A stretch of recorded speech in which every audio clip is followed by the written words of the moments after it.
Quina és la teva funció al Delta? ¿En qué edad se fundó el Delta? No, quina és la teva funció? Ah, la funció que té el Delta.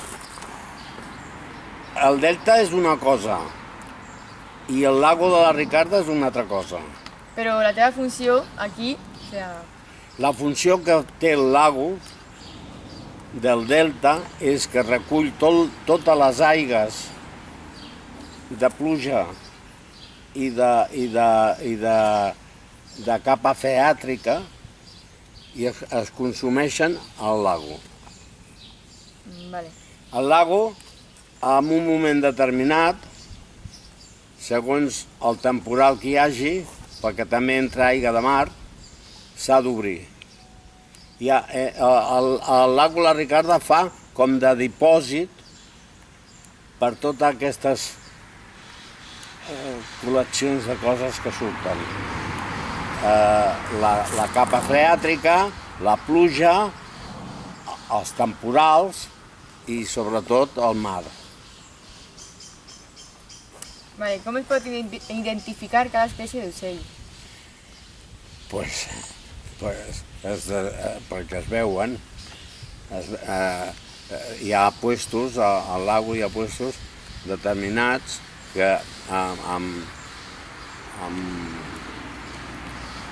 lenteojos, es diuen, no es diuen lenteojos, en català com es diuen? Prismàticos. Amb climàtic, doncs es veuen els ocells i es coneixen, perquè els conec jo de tota la vida. Ara, si em portessis un llibre, et diria aquest es diu d'aquesta forma i aquest es diu de l'altra forma. I si vols t'es dic els que hi ha al lago, hi ha, començant per la fotxa, la fotxera, després als ànecs hi ha el collblau, la collblava, el palater, el cuallarg, el xarxet, el cabussaire, després hi ha el blauet, que és el martín pescador, el blauet. I després hi ha altres aus, com l'ave fria, que és el pebret, el segar,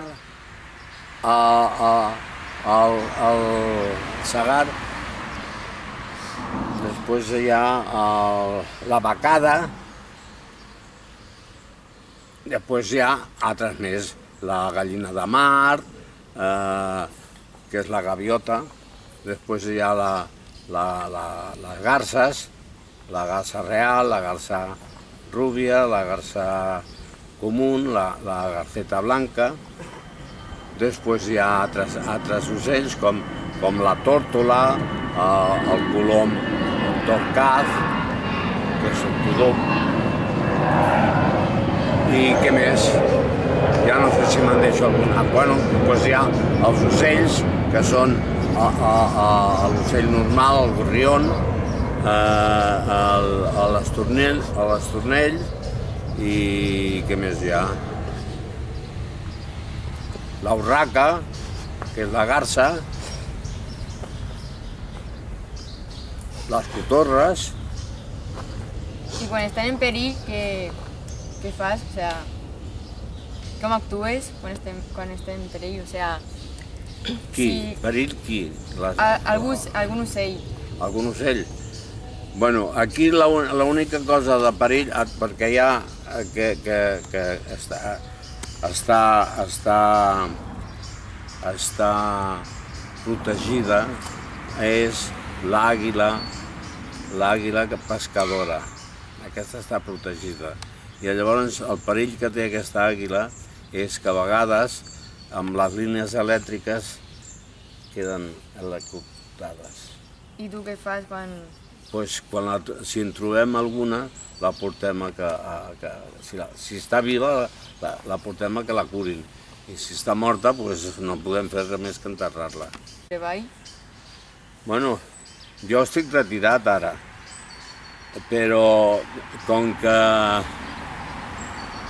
m'agrada tant perquè vaig entrar a aquesta finca que tenia 12 anys, doncs m'agrada tant el meu treball que hi dedico totes les hores del dia. Vale. On hivernen els ocells? Invernen gairebé tots a Àfrica. I aquí és un puesto de passada. De totes formes, ara s'han adaptat moltes, sobretot les cotorres, s'han adaptat aquí a aquest clima, perquè és un clima molt bo, i s'han adaptat a aquest clima. I després hi ha altres aus com l'ànec, el coll blau. El coll blau també s'ha adaptat i també cria aquí. Quin és l'ocell més veloç? El més veloç que tenim aquí és el segar. El segar és, en castellà, vacafina, i en català es diu segar. I com es diferencien el sexe dels ocells? Normalment els mascles són més colorius i més grans. Les femelles són més petites i més color part, perquè així queden més amagades entre els canyissos, queden més protegides.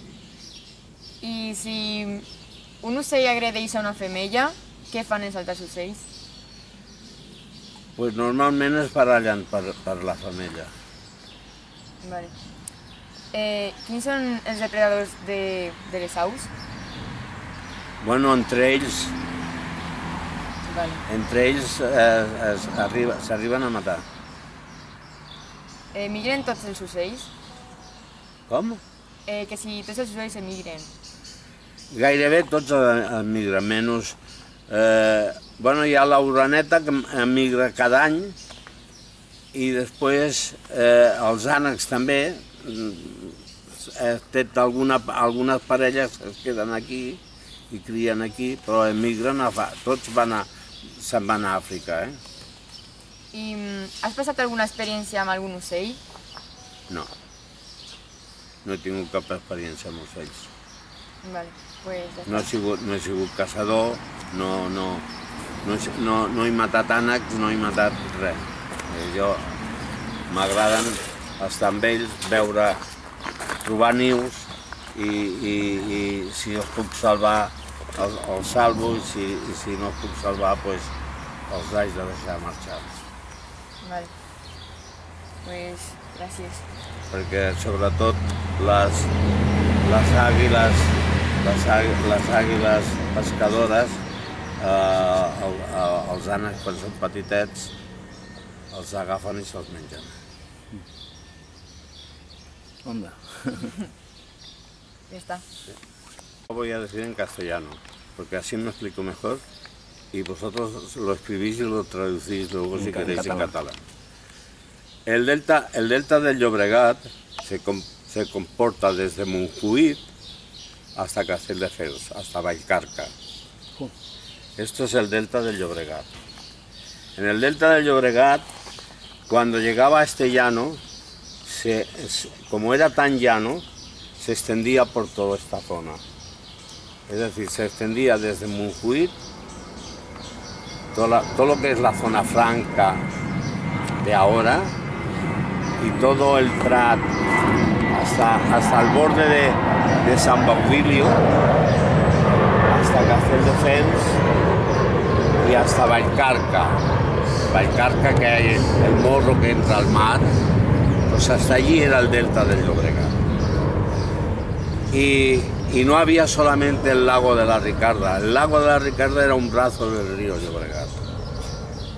Habían varios más, que aún hay alguno. Queda el de Caltet, que es artificial, porque el que era bueno era el de Calarana, que está al lado de Caltet. Entonces agrandaron el de Calarana y lo adjuntaron con el de Caltet. Luego estaba la Ricarda, luego estaba el Illa y luego el Remolá. El Illa estaba aquí en el Prat y el Remolá estaba entre Viladecans y Gavà. Y luego hay otro más que ya está al final de Viladecans, al final de Gavà, casi tocando a Castelldefels, que le llaman La Podrida. Mal nombre, pero le llaman La Podrida.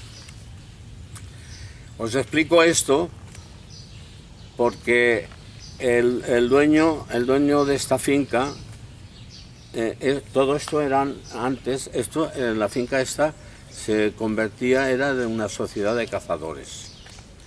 Porque todo esto, como eran todos maresmas, pues los señores de Barcelona venían a cazar a las maresmas. Pero llegó un momento que los cazadores estos, esa sociedad se deshizo. Pues los mayores, por lo que fuera, y el dueño era socio de la sociedad y compró la finca.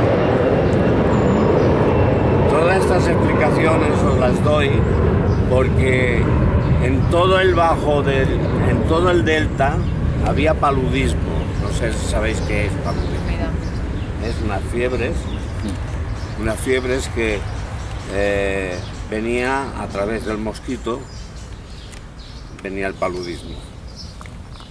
Y hubieron 3 señores en el Prat que tienen una calle cada uno, que uno es Fernando Puig, otro es Jaime Casanovas y otro es Manuel Bertrán, que se les metió en la cabeza que aquí se tenía que quitar el paludismo. ¿Y qué hicieron? Sacaron arena hicieron unas líneas de vagonetas y sacaron arena del mar, porque entonces ahora como el mar está muy cerca de la finca, antes estaba muy lejos, y sacabas arena y cuando había un temporal se volvía a llenar otra vez. Hacían una línea de vagonetas y llenaron todos los hondos, los llenaron de arena y los secaron. Y entonces los cultivaron. Entonces hicieron el canal de la derecha para poder regar todo el delta. Y ya Hospitalet empezó a cultivar y a hacer fábricas y cosas, y el Prat igual, hicieron la fábrica de la papelera, primero la fábrica de la seda, luego la fábrica de la papelera, y entonces todo esto que contrajo, que vino muchísima gente del resto de España. Y entonces se acabó el paludismo y entró la industria. Y todo el pueblo que era todo agrícola se ha convertido en lo que es ahora, de agrícola y muy pobre. Porque entre la aviación y el puerto, os digo el puerto porque retiraron 2 kilómetros el término del Prat para acá, que tiraron el río para acá para tener Barcelona el puerto más grande. Y así os he enseñado cosas.